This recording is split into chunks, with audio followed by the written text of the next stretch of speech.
The numbers are out on Godzilla. Yeah, the new 7.3 liter V8 from Ford. It's going to go into new Super Duties coming out later this fall. It is going to be 430 horsepower and 475 foot-pounds of torque. Now, why did I tell you that number right away? Because I think there's more important things to talk about than the horsepower and torque, even though it's best in class. I'm going to get to those information that I'm going to share with you coming up right now.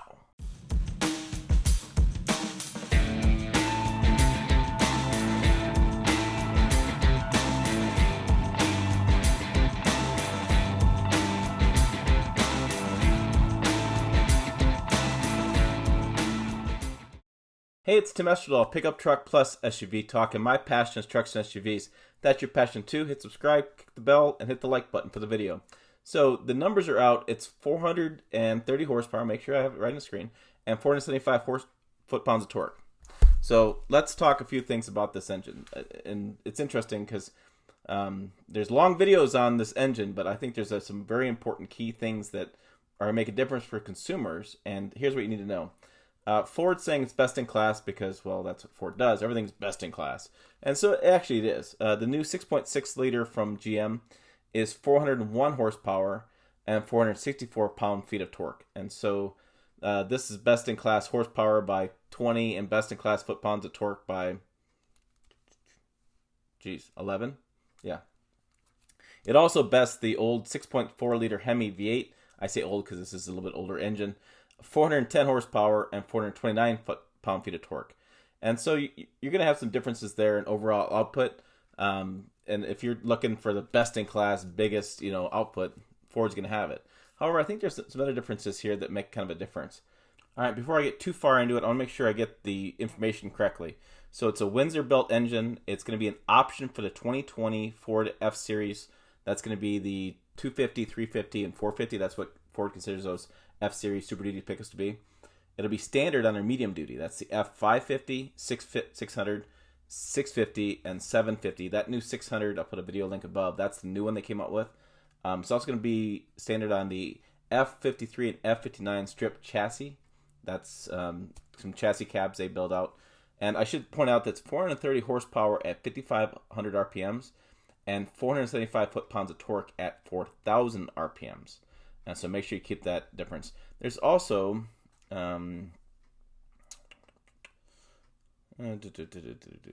this is interesting.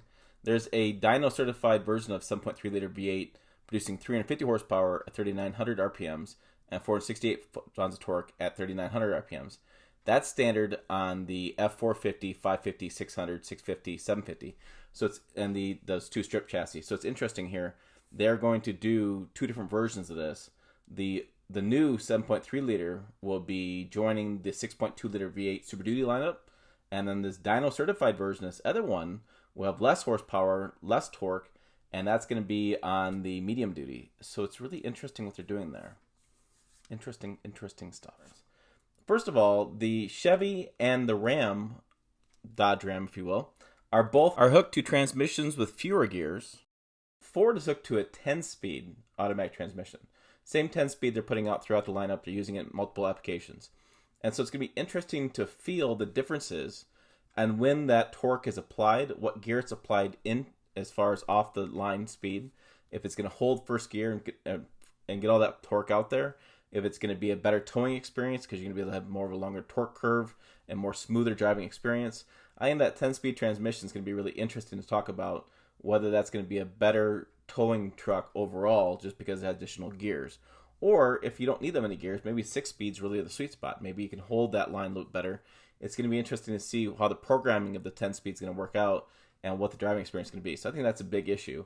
And no manual transmission. The second thing that's interesting about this is a 7.3 liter, this engine Ford has put out, does not have direct injection. And so it's an interesting conversation I've been having lately on this channel. It's been a lot of debate going on. I'll put a video above. I interviewed one of Chevy's engineers about direct injection. There's some issues with carbon buildup that you try to work around. That's like what Toyota did. They do direct injection and they have port injection as well. And so they're able to clear those cylinders out and burn at a higher efficiency. And so there's some questions about direct injection with that. I want to say, I'm not sure on the Hemi. I'm not going to quote me on that, but I'm going to talk to Ram next month at the EcoDiesel Drive, and I'm going to talk with one of their engineers about direct injection. He's got some thoughts as well. And so I think it's going to be an interesting conversation going on. The 7.3 liter, no direct injection. I think some people are going to really love that, and some people are going to be like, well, why not? Why not make it more efficient? Why is it not as efficient? So what I wonder is, looking at the speed transmissions going back, and this is something that, hey, this is pickup truck talk, so put it down below. Let's talk about this. Is I wonder if the increase in gearing in the automatic transmission is going to improve fuel economy, whereas direct injection does improve fuel economy and make the engine run more efficiently with the less gears and 6-speed. So there's some interesting things there. I went numbers first of all because I want to make a 12-minute video about the 430 horsepower and 470 foot-pounds torque. Those are the numbers. I told you the other numbers there. 6-speed and 10-speed is going to be interesting. I'm learning a lot about this right now, and correct me if I'm wrong. It's really interesting information as far as what these engines have as far as direct injection. This has got, I'm looking, variable displacement oil pump, extra large main bearings, forged steel crank for durability, piston cooling jets to help manage temperatures on a load. So it's not like it's got some improvements that I can't wait to get my hands on it. Can't wait to take a look at it. Can't wait to see more about it and learn more about it. And so it's going to be interesting to see how consumers feel about that 10-speed transmission versus 6-speed. Because when I look at the numbers, the engine numbers to me are about the same. So I don't see that's going to be that big of a difference. And when I look at the way the engines are built, it seems like they're, 6.6 is going to be latest and greatest from Chevy. The 7.3 Godzilla's latest and greatest. And so it's interesting to see how this works out. So, hey, leave the thoughts below. Email me at tim@pickuptrucktalk.com. Leave me your comments, concerns. Make sure you follow us on pickuptrucktalk.com. Also, Pickup Truck Talk, 3 words again, works on Facebook, Twitter, and Instagram, as always, as usual. Check it out. We're there. And then, as always, again, thanks for watching. I'll see you down the road.